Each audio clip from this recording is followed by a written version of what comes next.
Send that thing back to hell.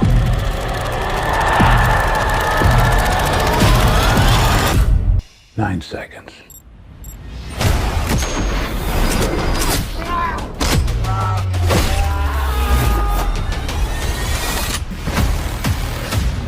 I've raced this track 1,000 times in the game. Let me drive it my way. I could use that arsenal right about now! God, you never ask. Hell yeah! They've been trying to stop the way, don't stop! السلام عليكم جميعا واهلا وسهلا بيكم في حلقة جديدة واسبوع جديد من اليو اس بوكس اوفيس. وفي حلقة النهاردة هنتعرف على ترتيب افضل 10 افلام تحقيقا للايرادات في شباك التذاكر الامريكي في تاني اسبوع من شهر سبتمبر، مع تقييم وتصنيف لكل فيلم. بس قبل ما نبدأ بنفكركم ان لو عجبك الفيديو تدعمونا باللايك والشير والاشتراك في القناة وتفعيل زر الجرس علشان يوصل لكم كل جديد. ويلا بينا نبدأ.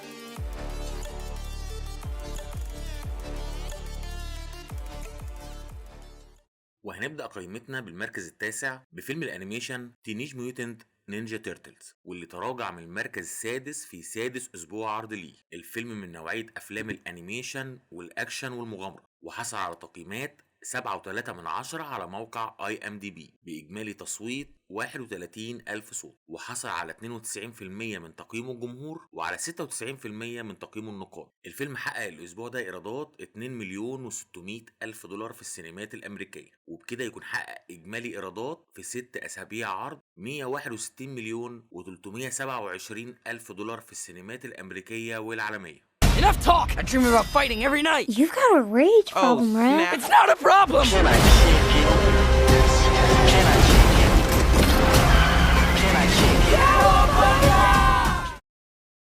وفي المركز الثامن فيلم السيرة الذاتية اوبنهايمر، واللي تراجع من المركز الخامس في 8 أسبوع عرض ليه. أما بالنسبة لتقييم الفيلم فحصل على تقييمات 8.6 على موقع IMDb بإجمالي تصويت 423,000 صوت، وحصل على 91% من تقييم الجمهور وعلى 93% من تقييم النقاد.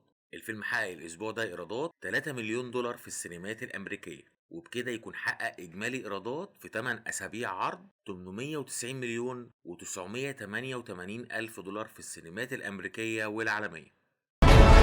About what's happening here.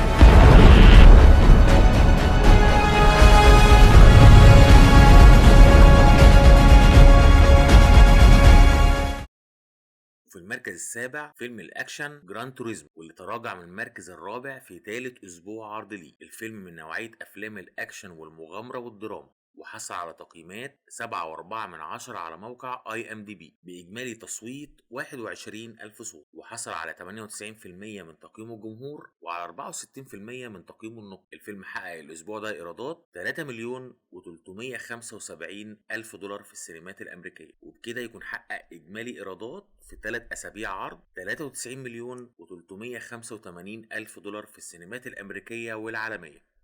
If I lose more than just a race. So I'm not gonna quit. Let's go show the world. وفي المركز السادس فيلم السوبر هيرو بلو بيتل، واللي تراجع من المركز الثالث في رابع أسبوع عرض ليه. الفيلم من نوعية أفلام الأكشن والمغامرة والخيال العلمي. أما بالنسبة لتقييم الفيلم فحصل على تقييمات 6.7 على موقع IMDb بإجمالي تصويت 27,000 صوت، وحصل على 92% من تقييم الجمهور وعلى 78% من تقييم النقاد. الفيلم حقق الأسبوع ده إيرادات 3,775,000 دولار في السينمات الأمريكية، وبكده يكون حقق إجمالي إيرادات في 4 أسابيع عرض 114 مليون دولار في السينمات الأمريكية والعالمية. Sorry, my mama. Jaime? You are a superhero, cabrón! Y'all take shots, y'all aim up. Whoa! وفي المركز الخامس فيلم الفانتازيا باربي، واللي تراجع من المركز الثاني في 8 أسبوع عرض ليه.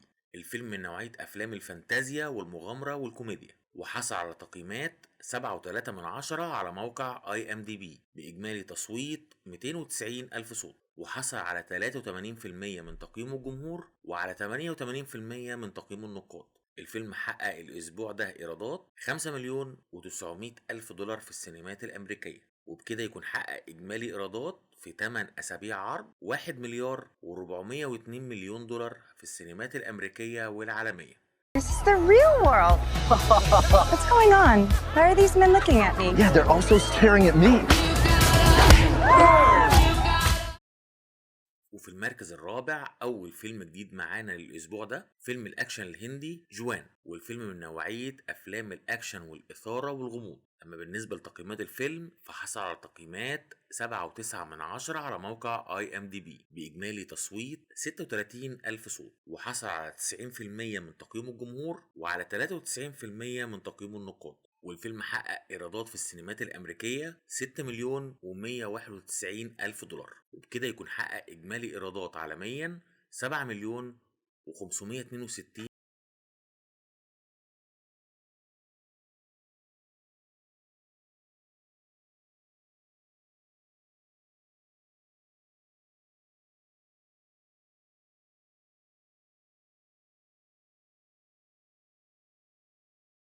وفي المركز الثالث تاني فيلم جديد معانا للأسبوع ده الفيلم الكوميدي ماي بيج فات جريك ويدنج 3، والفيلم من نوعية أفلام الكوميديا والدراما والرومانسية، وحصل على تقييمات 5.2 على موقع IMDb بإجمالي تصويت 668 صوت، وحصل على 72% من تقييم الجمهور وعلى 28% من تقييم النقاد. الفيلم حقق إيرادات 10 مليون دولار في السينمات الأمريكية، وبكده يكون حقق إجمالي إيرادات عالميا 12,655,000 دولار.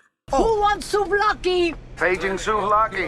Anybody by the name of Souvlaki on this flight? Aristotle, what I didn't know you were going to be here. are you doing here? They had an amazing date. She ghosted him. وفي المركز الثاني فيلم الأكشن ذا إيكولايزر 3، واللي تراجع من المركز الأول في تاني أسبوع عرض ليه. الفيلم من نوعية أفلام الأكشن والجريمة والإثارة، وحصل على تقييمات 7.1 على موقع IMDb بإجمالي تصويت 13 ألف صوت، وحصل على 94% من تقييم الجمهور وعلى 74% من تقييم النقاد. الفيلم حقق الأسبوع ده إيرادات 12,100,000 دولار في السينمات الأمريكية، وبكده يكون حقق إجمالي إيرادات في أسبوعين عرض 107,665,000 دولار في السينمات الأمريكية والعالمية. 9 seconds.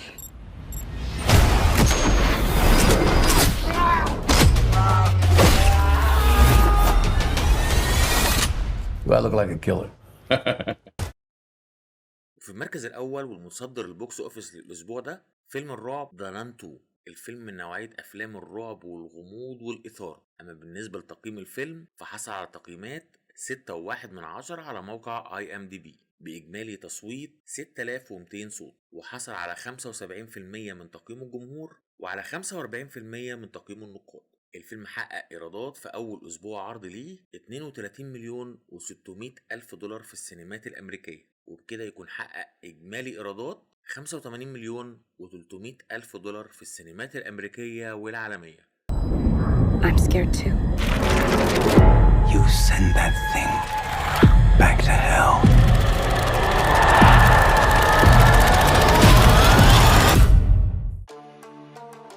وبكده خلصت حلقتنا عن آخر أخبار أفلام البوكس أوفيس للأسبوع ده، فبنتمنى تكون الحلقة عجبت ونشوفكم على خير إن شاء الله في فيديو جديد.